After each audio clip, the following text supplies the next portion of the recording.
Il est 8h.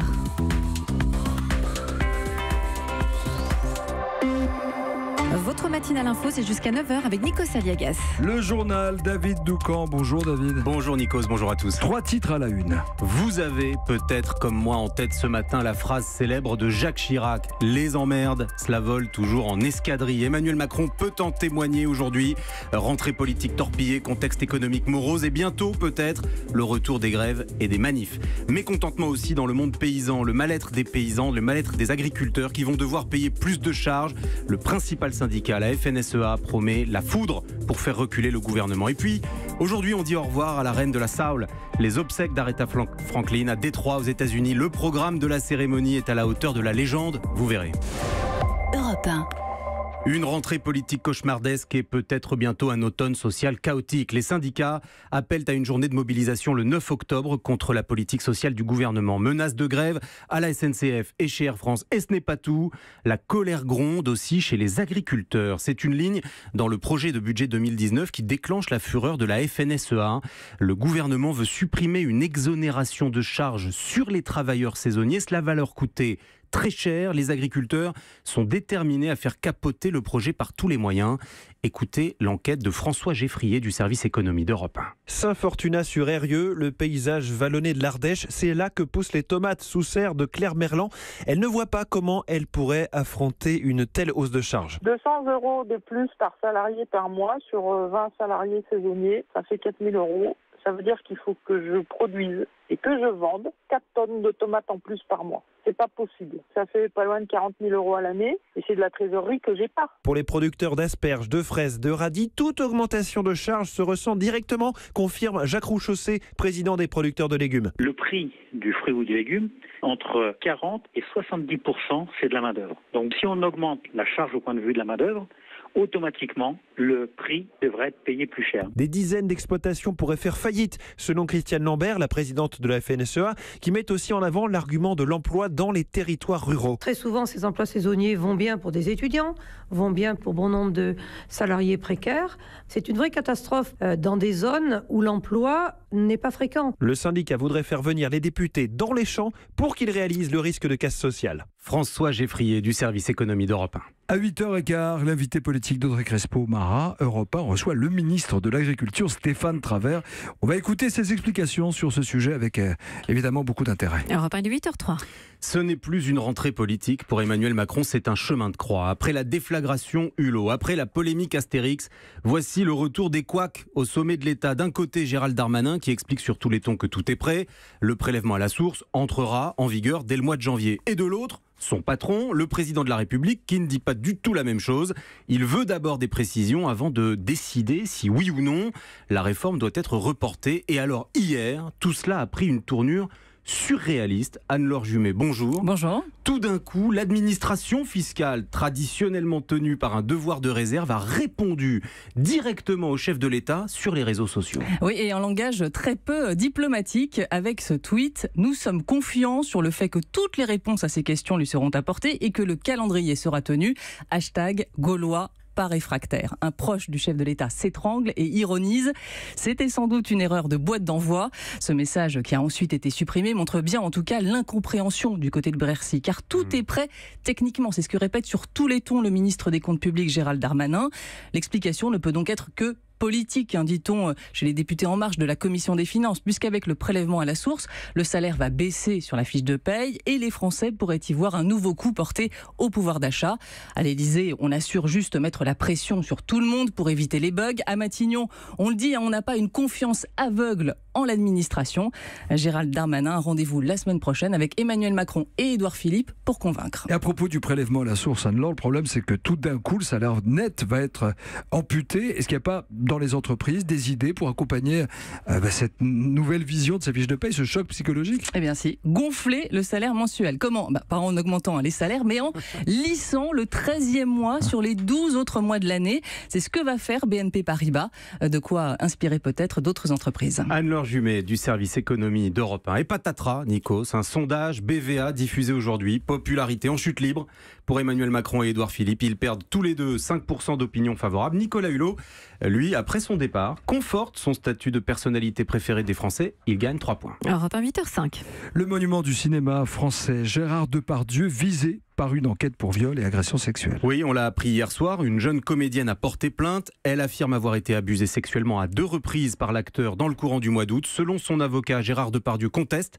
absolument ces accusations. Mathieu Charrier a pu joindre l'agent de l'acteur, Bertrand Delabé, est l'une des très rares personnes à avoir échangé avec Gérard Depardieu après la découverte de cette plainte. Bien sûr, il défend son ami. Écoutez son témoignage. C'est impensable et impossible. Donc, je crois que compte tenu de tout ce qu'on voit autour de nous, donc chacun tente sa chance quand il le peut, dès qu'il s'agit de personnes ayant une forte notoriété. Je sais qu'elle lui a demandé des conseils, d'une part autour d'un projet de comédienne, et puis en même temps, je crois qu'elle l'a sollicité aussi pour essayer de faire une carrière dans la chanson, qui lui a dit qu'il fallait faire du Barbara sans que ce soit des Barbara. Bertrand Delabé, l'agent de Gérard Depardieu, au micro européen de Mathieu Charrier.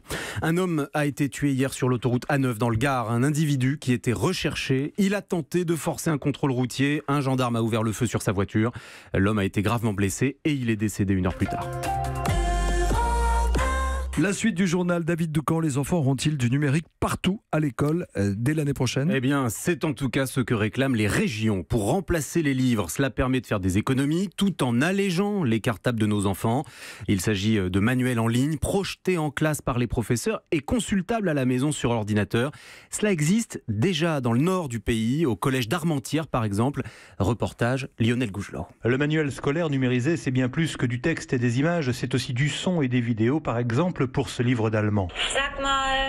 Un apprentissage dynamique qui fait le succès des manuels commercialisés par Tabuleo, une start-up fondée par Gaël Leveneur. L'apprentissage aussi passe beaucoup par l'écoute. Là, l'élève, il peut même, dans certains manuels, s'enregistrer et comparer l'enregistrement et la prononciation du manuel. Donc ça, c'est des choses qui ne sont pas possibles avec un manuel papier. Au collège Saint-Charles d'Armentières, les contenus multimédia de ces livres numérisés sont projetés par les enseignants sur écran. La France possède des territoires. Et à la maison, les élèves y accèdent avec un identifiant sur l'ordinateur ou la tablette familiale. Mais ce n'est pas pour autant qu'ils viennent au collège les mains dans les poches, selon Alexandre Denain, le directeur. Ils viennent pas les mains dans les poches, évidemment. Ils viennent avec leur cahier, leur classeur, mais ils n'ont plus de manuel papier. Et donc, l'un des gros avantages fait que le poids du cartable diminue d'environ 30%. Ça a été aussi un argument auquel nos familles ont été extrêmement sensibles. Et puis en termes de coût, c'est très avantageux. C'est 20% moins cher qu'une collection classique. Prochaine étape, la fourniture de tablettes dédiées aux 300 élèves. Mais avant cela, la direction devra trouver une solution de financement. Lille, Lionel Gougelot, Europe 1. Le manuel numérique, oui. Le téléphone portable, non. La rentrée scolaire de lundi sera marquée par cette nouveauté instaurée par Jean-Michel Blanquer. Les élèves n'auront plus le droit d'avoir leur smartphone avec eux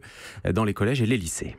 Décidément, l'US Open cette année n'est pas un tournoi de tennis, c'est un psychodrame. Jérôme Lacroix, bonjour. Bonjour David. Après l'avertissement à Alizé Cornet parce qu'elle avait osé remettre son t-shirt à l'endroit, cette nuit, c'est un arbitre de chaise qui a fait sensation.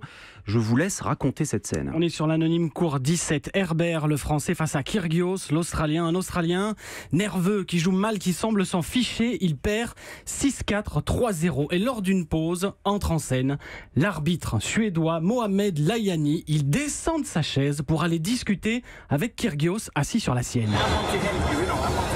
Et voilà ce qu'il lui dit. Je veux t'aider, tu es quelqu'un de formidable pour ce sport. Ce n'est pas vraiment toi qui joues comme ça, je le sais. Des mots dignes d'un entraîneur, vous en conviendrez. Scène ubuesque, du jamais vu. Et le pire, c'est que Kyrgios Ragaillardi, il a renversé la situation et il a battu le français Pierre-Hugues Herbert, sidéré et en colère. J'ai entendu des phrases, j'ai envie de t'aider. Un arbitre n'a pas à dire ça à un joueur. À partir du moment où Mohamed est descendu, il s'est mis à serrer le poing, à plus s'encourager alors qu'il était derrière au score. Moi, je suis un peu énervé contre Mohamed Layani parce qu'il n'a pas à faire ce qu'il a fait. Il n'a pas à descendre de la chaise.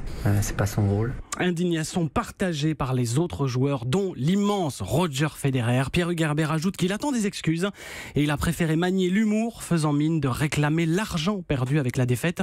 54 000 €. Jérôme Lacroix du service des sports d'Europe 1. Je ne sais pas ce que vous en pensez. Moi, j'ai l'impression que c'est la chaleur là. Il fait trop chaud. Il fait trop chaud à New York.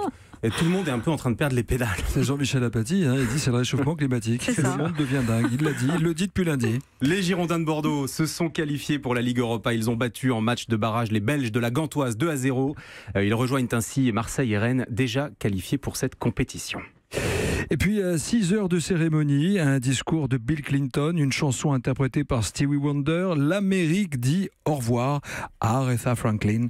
Aujourd'hui, David. Oui, cela se passera à Détroit à partir de 16h heure française. Xavier Yvon, vous êtes notre correspondant aux États-Unis. Vous êtes en ce moment à Détroit. Vous allez couvrir pour nous cet événement. Et lorsqu'on dit adieu à Aretha Franklin, Xavier, c'est forcément en faisant les choses en grand.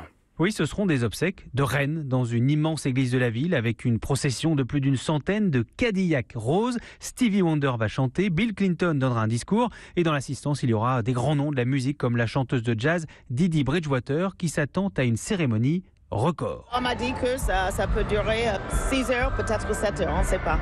Ça va être assez émotionnel, mais il y aura beaucoup de joie. Ça va être assez extraordinaire. À l'extérieur, les fans, eux, pourront suivre les funérailles sur un écran géant. Pour les gens de Détroit, ce sera le dernier adieu après 3 jours d'hommage où chacun a pu partager son Aretha Franklin. Cette femme, par exemple, qui raconte qu'elle s'est retrouvée à la rue avec ses enfants. Je m'en suis sortie grâce à Dieu et aux chansons d'Aretha. Elle disait « Debout ma fille » et je me suis relevée. On se rappelle comment elle aidait les plus pauvres de la ville, donnait des concerts gratuits pour lever des fonds. Elle était Détroit, disent ses habitants. Dans son quartier hier, devant son église, ils ont improvisé une petite prière pour elle.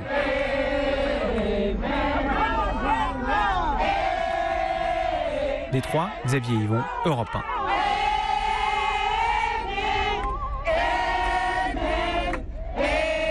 Un peu de gospel dans votre journal. Merci David Doucan. Merci à vous.